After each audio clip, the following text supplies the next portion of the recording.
Welcome to the last Season 3 History Snippet. I'm Sarah, the curator of Edwards Place at the Springfield Art Association, and today we're going to talk about the family of John Birnbaum, who was a teamster in Springfield in the 19th century. I first heard about him in the 1860 Springfield City Directory. He lived at the southeast corner of First Street and Union Avenue, very close to the Edwards family. John Birnbaum was born in 1817 in Germany.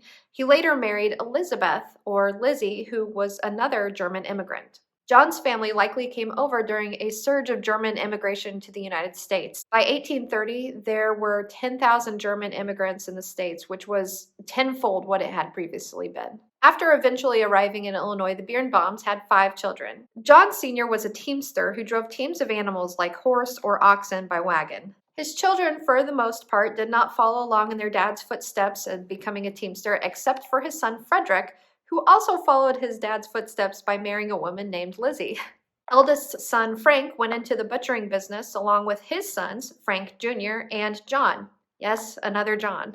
Robert worked at the Springfield Watch Company, which was founded in 1869 and later became the Illinois Watch Company. This was a large company and employed over 100 people by 1873. Finally, John Jr. became a cigar manufacturer and seller in 1879. He first worked for R. Hecht Cigars, being hired on as a foreman, but when they retired, he opened up for himself at his childhood home, which John Sr. gave to him later on in life. The most interesting part of John Sr.'s life, at least according to me, happened within a year of his death in 1894 and 5.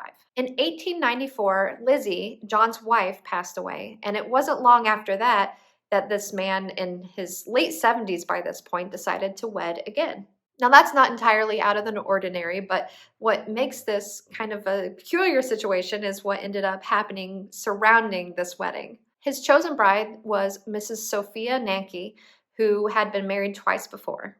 John was a Lutheran and a member of Trinity Lutheran Church, first created in 1841. The reverend at the time at Trinity Lutheran was Martin Loicky, who was the first president of Springfield Hospital, the predecessor to Memorial Medical Center. Now, John and Sophia received their marriage license from the courts on November 17th of 1894. But there was a hitch. Reverend Loicky refused to perform the service. He never stated his reasons for doing so, but there were rumors in the papers about what was going on. The papers seemed to wonder if this was a cash-grabbing scheme by Sophia because John actually had a nice hunk of money to his name. And on top of that, his children didn't even know he had planned on getting married until the day of the supposed wedding. So their wedding did not go as planned on November 17th. However, by December 2nd, the Reverend had decided that he would, in fact, perform the ceremony. But this was only after Sophia agreed to sign something waiving all of her widow's rights and stating that she would not inherit anything after John's death. And John did pass before her. John Birnbaum passed away on May 16, 1895, mere months after that dramatic wedding to Sophia. That's the last written about John Birnbaum in the Springfield papers and the last of this season's History Snippets. I hope you've enjoyed these stories about local Springfieldians in the 19th century, and I can't wait to share more history with you in our next season of History Snippets. Thanks.